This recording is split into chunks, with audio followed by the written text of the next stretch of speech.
Баршаңызға сәлем бердім. Қайырлы күн оқырмандар. Менің арнама қош келіпсіздер. Бүгін сіздерге өте дәмді, ерекше творожный пирогтың рецебін ұсынамын. Сіздерге де ұнайтынына сенімдімін. Міндетті түрде жасап көріңіздер. Бірінші кезекте осылай қамырымызды дайындап алатын боламыз. Видеоны өткізіп жібермей, соңына дейін қараңыздар. Міне шекерімізбен майымызды жақсылап араластырып аламыз. Мен осылай венчиктің көмегімен араластырып алдым. Содан соң бір дана жұмыртқамызды саламыз және жақсылап араластырып аламыз.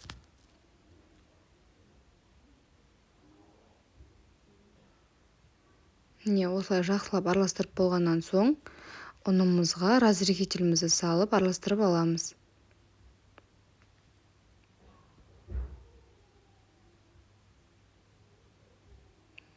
Содан соң жұмсақ қамыр илейтін боламыз.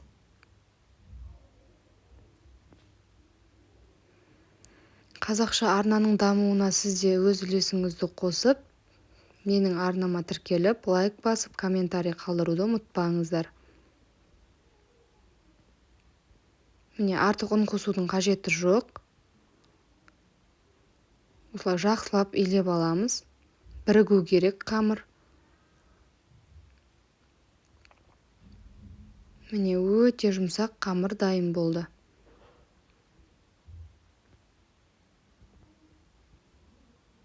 Содан соң начинкасын дайындаймыз. Ол үшін бізге осылай творогпен 2 дана жұмыртқамызды салып және шекерімізді салып, блендердің көмегімен жақсылап езіп аламыз.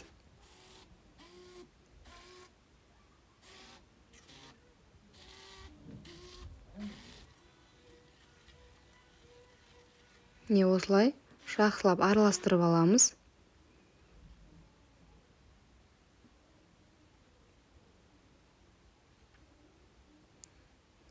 Міне астын тағы да қозғап алыңыздар, астында қалып кетпесін, іртік-іртік болып, осылай араластырып аламыз.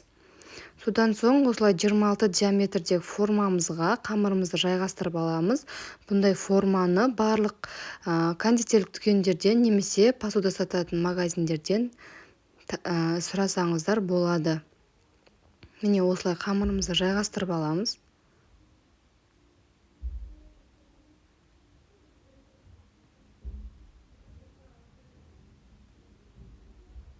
Қамыр өте жұмсақ, жұмыс жасауға өте ыңғайлы қамыр.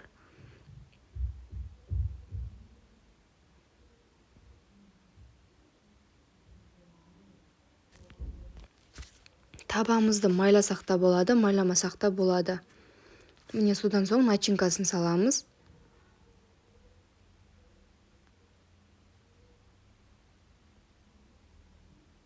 Кішкене түзулеп шайып жібереміз.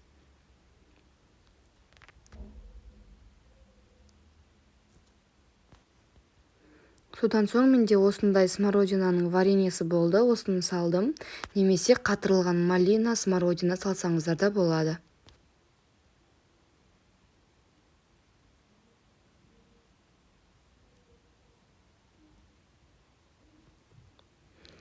Вареньені салу міндетті емес, ұнаса салсаңыздар болады. Немесе салмай пісіре берсеңіздер де болады әрине.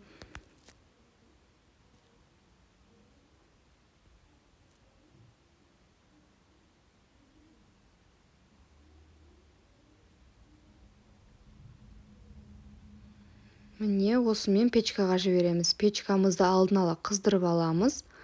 160 градуста 30-35 минутта пісіріп аламыз. Міне осымен пирогымыз пісті, дайын. Міндетті түрде суытып кесіңіздер.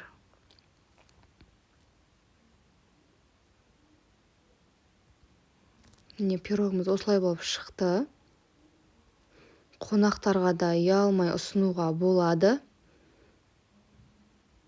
Міндетті түрде осы рецептпен жасап көріңіздер. Ас болсын, назарларыңызға рахмет. Поделиться бөлімін басып, WhatsApp группаларында бөліссеңіздер болады. Каналға тіркеліп, лайк басып, қоңырауша белгісін басуды ұмытпаңыздар.